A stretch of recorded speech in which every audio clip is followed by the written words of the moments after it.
అందరికీ నమస్కారం, శుభోదయం. Welcome to profit master. ఇవాళ 23 డిసెంబర్ మండే. ఇంటర్నేషనల్ మార్కెట్స్లో పర్ఫార్మెన్స్, అలాగే మన మార్కెట్స్ మీద ఇంపాక్ట్ ఒకసారి చూద్దాం. ఏషియన్ మార్కెట్స్లో కొద్దిగా పాజిటివిటీ కనిపిస్తుంది, ఎందుకంటే మొన్న అమెరికన్ మార్కెట్స్లో వచ్చిన కొద్దిగా రీబౌండ్ మన మార్కెట్స్ మీద కూడా పాజిటివ్ ఇంపాక్ట్ చూపిస్తుంది. ఏషియన్ దీని మీద నికాయ్ 0.87% మేర, హాంకాంగ్ 0.6% మేర, షాంఘై 0.5% మేర దాదాపుగా లాభాలతో ట్రేడ్ అవుతున్నాయి. మనం మొన్న కూడా మాట్లాడుకున్నట్టు యుఎస్ మార్కెట్స్లో రీబౌండ్, నాస్డాక్ 1% మేర, S&P 500 1.1% మేర, డౌ జోన్స్ 1.2% మేర దాదాపుగా లాభాలతో ముగిసింది. ఎందుకంటే కొద్దిగా పాజిటివ్ డేటా అక్కడ రావడం, ఇన్ఫ్లేషన్ వర్రీస్ కొద్దిగా కూల్ డౌన్ అవ్వడం కొద్దిగా పాజిటివ్ అంశంగా చూడాలి. కాకపోతే ఇప్పుడు మనం దాదాపుగా క్రిస్మస్ సీజన్లోకి ఎంటర్ అయిపోయాం, న్యూ ఇయర్ సీజన్లోకి, క్రిస్మస్ వీక్లో కూడా ఎంటర్ అయ్యాము. ఇక్కడి నుంచి కొద్దిగా ట్రేడ్ యాక్టివిటీ అనేది బలహీనపడే అవకాశం ఉంది. సో ఈ ఇయర్ ఎండ్ వరకు కూడా గోల్డ్ $2,640 దగ్గర ట్రేడ్ అవుతుంది. ఆయిల్ 73.5 ఆల్మోస్ట్ డాలర్స్ దగ్గర ట్రేడ్ కావడం మనం అబ్జర్వ్ చేయవచ్చు. మేజర్గా ఇది ఇంటర్నేషనల్ మార్కెట్స్ నుంచి అప్డేట్స్ పరంగా చూస్తే.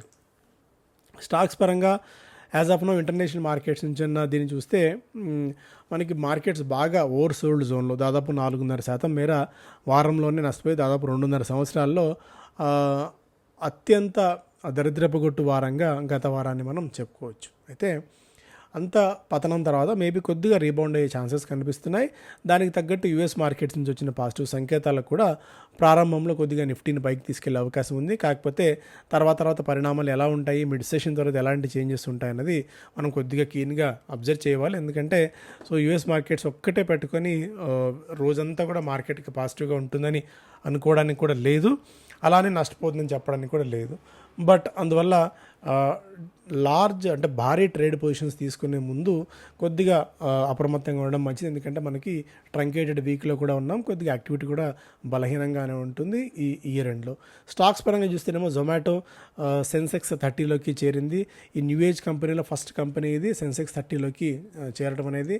అతి కొద్ది కాలంలోనే మార్కెట్స్లోకి వచ్చిన వెంటనే అతి తక్కువ కాలంలో వీళ్ళు సెన్సెక్స్లోకి ప్రెస్టీజియస్ దీనిలోకి చేరుకోవడం న్యూ ఏజ్ కంపెనీస్కి ఒక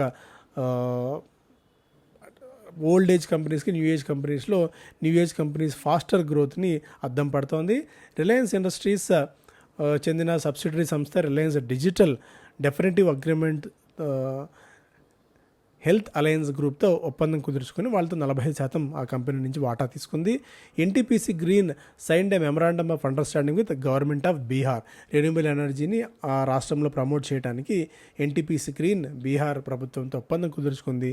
అరబిందో ఫార్మాకు చెందిన సబ్సిడరీ సంస్థ క్యూరా టెక్ బయోలాజికల్స్ సంస్థ కోల్వా అనే ఒక బయోసిమిలర్ వర్షన్ని మార్కెట్ చేయడానికి వాళ్ళకి అనుమతి లభించింది MHRA నుంచి. వేదాంత గతంలో డీమేజర్ స్కీమ్లో భాగంగా బేస్ మెటల్స్ చెందిన వ్యాపారాన్ని కూడా విక్రయించాలి లేదా డీమేర్ చేయాలనుకున్నారు. అయితే ప్రస్తుతానికి ఆలోచనను మార్చుకుంటున్నట్టు యాజమాన్యం వివరించింది. NHPC కూడా బీహార్తో ఒప్పందం కుదుర్చుకుంది ప్రభుత్వంతో. దాదాపు 5,500 కోట్ల రూపాయల వరకు ఈ solar and green hydrogen initiatives మీద వ్యాపారాల్లో పెట్టుబడులు పెట్టడానికి. పిరమల్ ఎంటర్ప్రైజెస్ 2,000 కోట్ల రూపాయల వరకు నిధులు సమీకరించడానికి క్వాలిఫైడ్ ఇన్స్టిట్యూషనల్ ప్లేస్మెంట్ ద్వారా బోర్డు నుంచి ఆమోదం తీసుకుంది. Reserve bank of India IndusInd bank మీద దాదాపు 27.3 లక్షల రూపాయల పెనాల్టీ విధించింది, కొన్ని నిబంధనలను వాళ్ళు ఫాలో కాకపోవడంతో. అల్ట్రాటెక్ సిమెంట్స్ 10.13 కోట్ల షేర్లని ఇండియా సిమెంట్స్ నుంచి తీసుకుంది. Indian oil board approved 657 crores వాళ్ళ ఒడిశాలో ఈ స్థాయిలో పెట్టుబడులు పెట్టడానికి బోర్డు ఆమోదం తెలిపింది. ఇక మరిన్ని స్టాక్స్ కూడా చూద్దాం. మొన్న ట్రేడింగ్ సెషన్లో ఫారిన్ పోర్ట్ఫోలియో ఇన్వెస్టర్ దాదాపుగా 3,600 కోట్ల రూపాయల మేర స్టాక్స్ని వాళ్ళు సెల్ చేయగా, domestic institutional investors 1375 crores worth of స్టాక్స్ని బై చేశారు. కొద్దిగా సెల్లింగ్ మోడ్లోనే ఉన్నారు. అల్ట్రాటెక్ ఆల్రెడీ మనం మాట్లాడుకున్నాం. And AGA green pack the board approved proposal for raising 1,500 కోట్ల రూపాయల వరకు నిధులు సమీకరించాలని చెప్పి చూస్తోంది. పాండి ఆక్సైడ్స్ కూడా క్వాలిఫైడ్ ఇన్స్టిట్యూషన్ ప్లేస్మెంట్ ద్వారా 175 కోట్లు సమీకరిస్తోంది. అలాగే UPL రైట్స్ ఇష్యూ ద్వారా 3,376 crores రైజ్ చేసింది. కేసాల్వ్స్ అన్న కంపెనీ 1:2 స్టాక్ స్ప్లిట్ చేసింది, అప్రూవ్ చేసింది దాన్ని.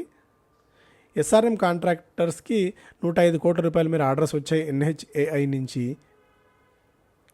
And Laurus Labs 8 Road Ventures and F Prime Capital have together invested 120 crores. So Laurus ల్యాబ్స్కి చెందిన సబ్సిడరీ సంస్థ లారస్ బయోలో ఈ 2 కంపెనీలు 120 కోట్ల రూపాయల వరకు పెట్టుబడులు పెట్టాయి. అండ్ రెడ్ టేప్ మధ్యంతర డివిడెంట్ ఇవ్వడంతో పాటు బోనస్ షేర్లు ఇచ్చే అంశం మీద నిర్ణయం తీసుకోవడానికి డిసెంబర్ 26వ తారీఖున భేటీ కాబోతోంది. Suven Pharma acquired 56% stake in US based NJ Bio. $65 million దాదాపుగా NJ Bioలో వాటా తీసుకుంది సువెన్ ఫార్మా. అండ్ సో మేజర్గా ఇది. అండ్ IPOల పరంగా చూస్తేనేమో ఇవాళ క్లోజ్ అవ్వబోతున్నాయి. ట్రాన్స్రైల్ ఇప్పటికే డే 2లో 5.3 times ఓవర్ సబ్స్క్రైబ్ అయింది. డ్యామ్ క్యాపిటల్ దాదాపు 7 times సబ్స్క్రైబ్ అవ్వగా Mamata mission 37 times over subscribe అయింది. సో మమతా మిషన్ మీద GMP గ్రాస్ మన గ్రే మార్కెట్లో ప్రీమియం కొద్దిగా గట్టిగానే వినిపిస్తుంది. సో ఇవి మేజర్గా. అండ్ ఎకనామిక్ టైమ్స్ ఫస్ట్ పేజ్లో India getting into offensive play after Trump check setting the pieces on trade chess board. Okay, Donald Trump ఆయన 21వ తారీఖు అధికార పీఠంలోకి ఎక్కే ముందే సో ఆయన తీసుకున్న ప్రకటనలు ఎలా ఉంటాయో చెప్పలేం, కాబట్టి దానికి తగ్గట్టు మనం కూడా ప్రిపేర్ అవుతున్నాము అనేది కూడా ఒక అప్డేట్గా ఇక్కడ చూడవచ్చు. So okay, and Nifty 200-day moving average కింద మొన్న క్లోజ్ అవడం కొద్దిగా టెక్నికల్గా బలహీనంగా మార్కెట్ ఉంది, ఒక డెత్ క్రాస్ సిచ్యుయేషన్లో ఉంది అన్న ఇది కూడా ఉంది. అయితే ఓల్డ్ సోల్డ్ జోన్లో ఉన్న మాట పక్కన పెడితే మేబీ ఇవాళ వచ్చే క్లోజింగ్ కూడా మార్కెట్స్కి ఒక దిశానిర్దేశం చేసే అవకాశం ఉంది. కాకపోతే మేజర్గా మనం 200-day మూవింగ్ యావరేజ్తో పాటు వీక్లీ క్లోజింగ్ పాయింట్ ఆఫ్ వ్యూలో వీక్లీ యావరేజెస్లో కూడా కొద్దిగా బలహీనంగా అయితే మన మార్కెట్స్ కనిపిస్తున్నాయి. అయితే ఈ 200-day మూవింగ్ యావరేజ్ని పదే వాచ్ చేయాల్సిన అవసరం ఉంటుంది. 23,691 200-day ఎక్స్పోనెన్షియల్ మూవింగ్ యావరేజ్ ఇది. ఈ 200-day exponential moving average MA likely to provide some relief after a 4.7% fall. 4.7% పతనం తర్వాత ఈ 23,691 అనేది ఒక స్ట్రాంగ్ సపోర్ట్ లెవెల్గా ఇక్కడ ఇది కనిపించే అవకాశం ఉంది. పాజిటివ్ గ్లోబల్ క్యూస్ కూడా కొద్దిగా మనకి కలిసి వచ్చే అవకాశంగా ఇక్కడ మనం చెప్పుకోవాలి. The pull back rally is likely towards 24,000 to 24,170. So ఇది మిర్రే అసెట్ షేర్ ఖాన్ చెప్తున్నమాట. Accumulating stocks with high dividend yield like Coal India, Indian Oil లాంటి డివిడెంట్ ఈల్డ్ స్టాక్స్ పిక్ చేసుకోవచ్చు అని చెప్పి మిర్రే అసెట్ చెప్తోంది. ఫార్మా, FMCG, IT స్టాక్స్ బాగా perform చేయవచ్చు. Aurobindo Pharma, Doctor Reddy's, Lupin pharma స్పేస్లో ఇవి పాజిటివ్గా ఉంటాయి. ITC, మ్యారికో, రేడికో, కైతాన్ లాంటివి FMCG ప్యాక్లో బాగా ఉండొచ్చు అని చెప్పి మిర్రే అసెట్ చెప్తోంది. షేర్ ఖాన్ స్టాక్ రికమెండేషన్లో డాక్టర్ రెడ్డీస్ని రికమెండ్ చేసింది 1343, stop loss of 1320 and target price of 1421.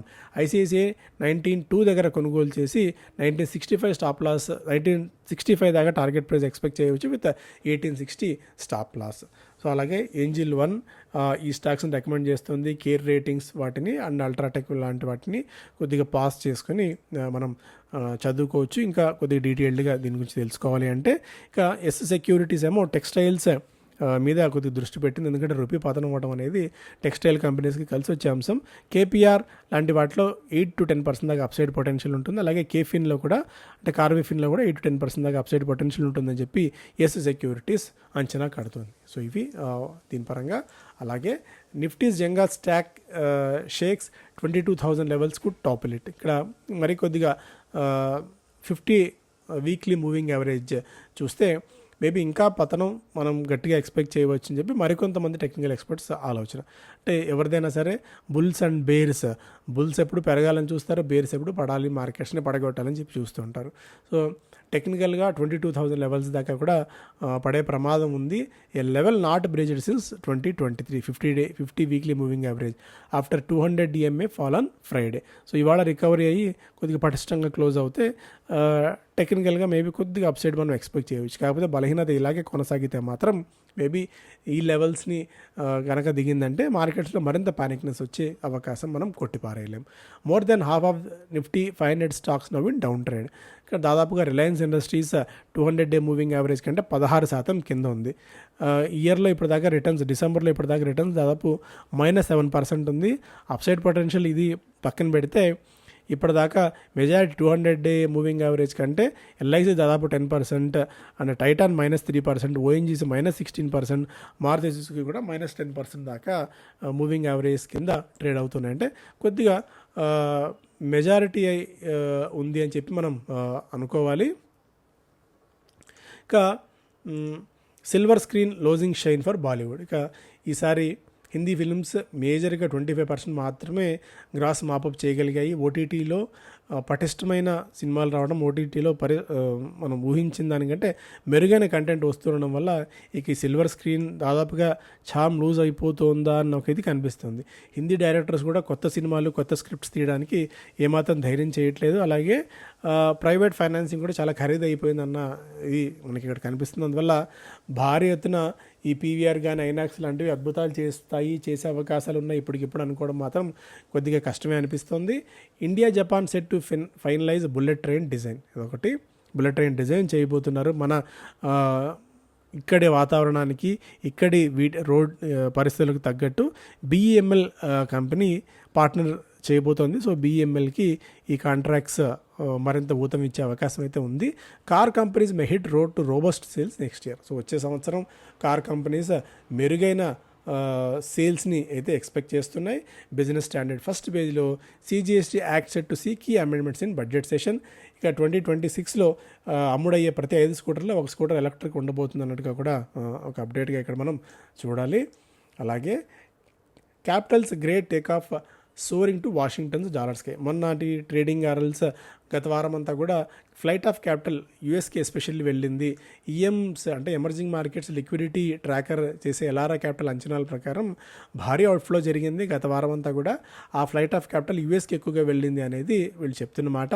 So ఇప్పుడున్న మార్కెట్ కండిషన్స్లో ఫ్లైట్ ఆఫ్ క్యాపిటల్ ఎంత ఎక్కువగా ఉంటే మనకు అంత ఇబ్బందికర పరిణామంగా ఇక్కడ మనం చెప్పుకోవాలి. సో ఆల్రెడీ ఐపీఎస్ గురించి అయితే మనం మాట్లాడుకున్నాం అంతకుముందు కూడా. సో ఇవి ప్రధానంగా వార్తలు. Thank you so much.